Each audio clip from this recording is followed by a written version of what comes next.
Olá pessoal, tudo bem? Valber Siqueira na área, queira ou não queira, e mais um vídeo aqui para vocês. O segundo vídeo dos 3 vídeos que prometi no assunto improbidade administrativa, tá? Hoje, inclusive, vamos ver aí as penas estipuladas no artigo 12 da Lei 8429/92.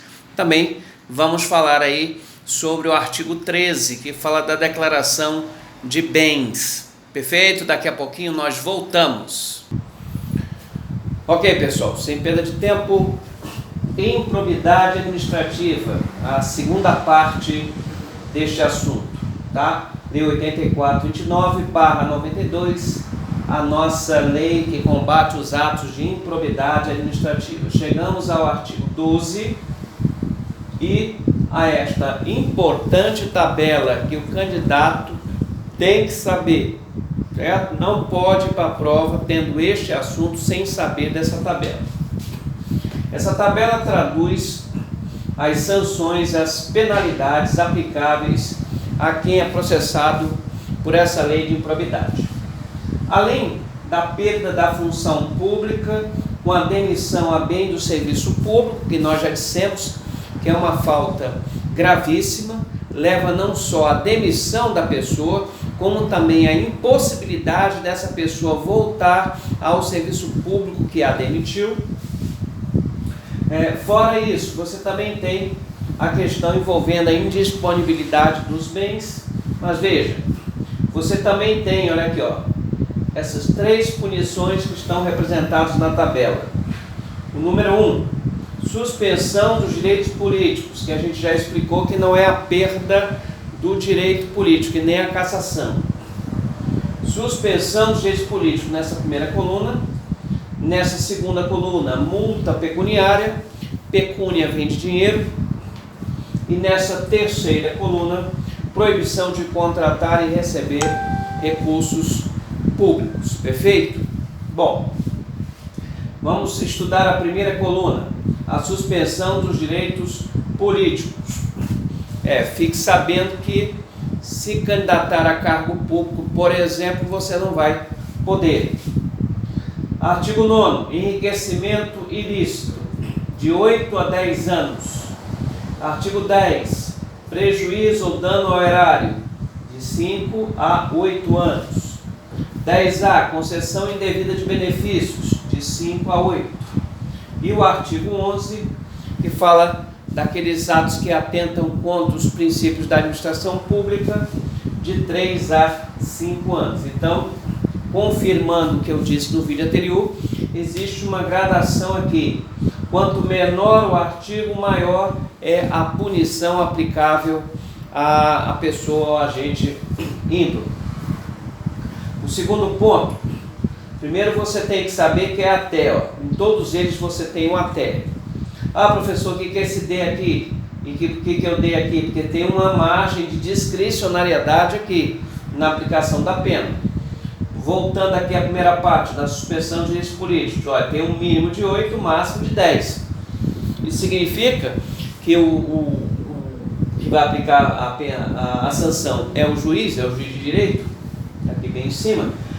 Este magistrado, ele vai ter essa dosimetria, essa discricionariedade para aplicar a pena.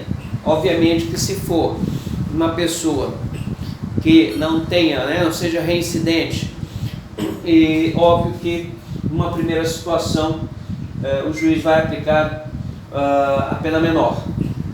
Do mesmo jeito aqui, ó, até 3x, até 3 vezes o acréscimo patrimonial.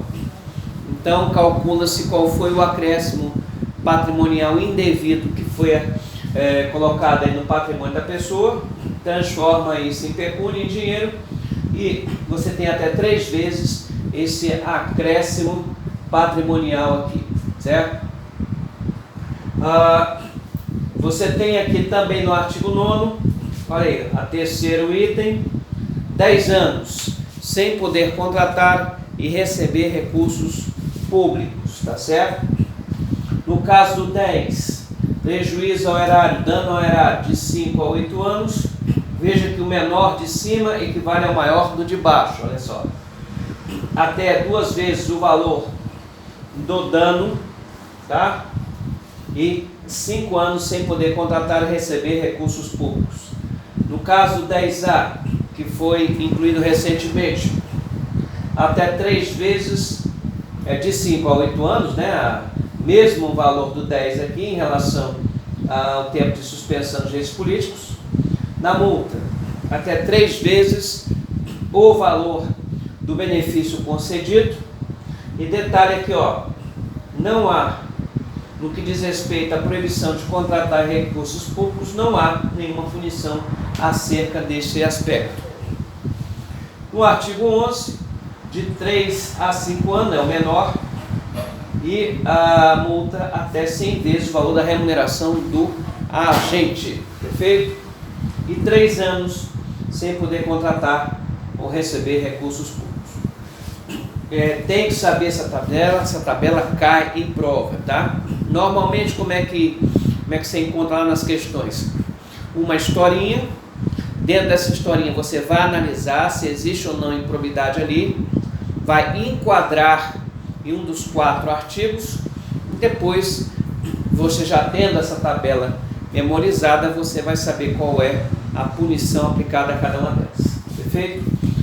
Você também pode chegar à conclusão que o prazo mínimo de suspensão dos direitos políticos é 3 e o máximo 10. Não pode ter uma pessoa tendo direitos suspensos por 2 anos ou 1 ano, não pode, ou mesmo 11, 12 ou mais, né? O máximo é 10 anos. Bom, outra colocação importante no que diz respeito, tá? A perda da função pública e que no que diz respeito à suspensão dos direitos políticos, está bem aqui, essas penalidades só se efetivam com o trânsito em julgado da sentença condenatória, está lá no artigo 20, certo? Ou seja, quando não couber mais recurso. O mesmo artigo 20, parágrafo único, dá esta providência aqui, que pode ser feita tanto administrativa como judicialmente, que é o afastamento do agente público que está sendo investigado por improbidade. Agora, detalhe, é sem prejuízo da remuneração, ou seja, com remuneração, perfeito? Chamo o detalhe aqui, que esse afastamento pode ser feito via administrativa, não necessariamente por via judicial, perfeito?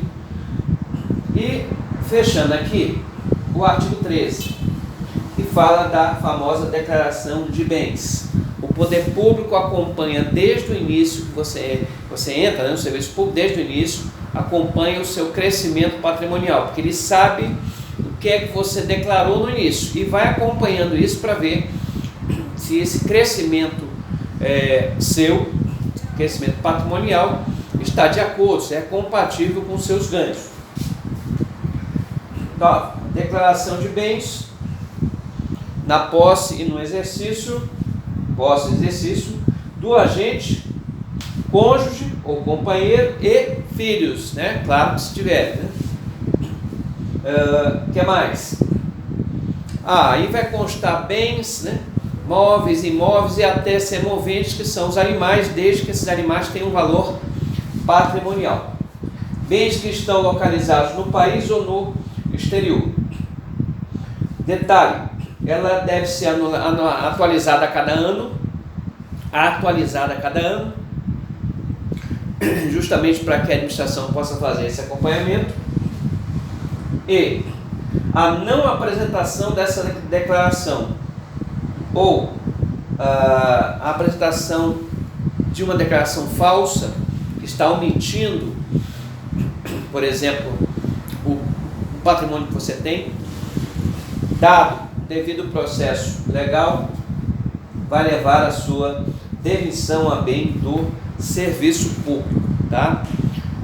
Por fim, vamos lembrar que a cópia da declaração que você faz à Receita Federal, caso você declare, pode ser utilizada aí como substitutivo dessa declaração formal que está sendo exigida no artigo 13.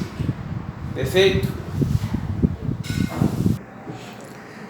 Ok, pessoal, mais um vídeo aí para vocês. Daqui a pouco nós voltamos vamos publicar aí mais um vídeo fechando as informações que achamos importantes sobre a lei de improbidade administrativa, tá? O terceiro e último vídeo. Lembrando que é sempre interessante você ter acesso à lei seca, né? Ler a lei para consolidar as informações que nós estamos colocando aqui. Valeu, pessoal, um abraço.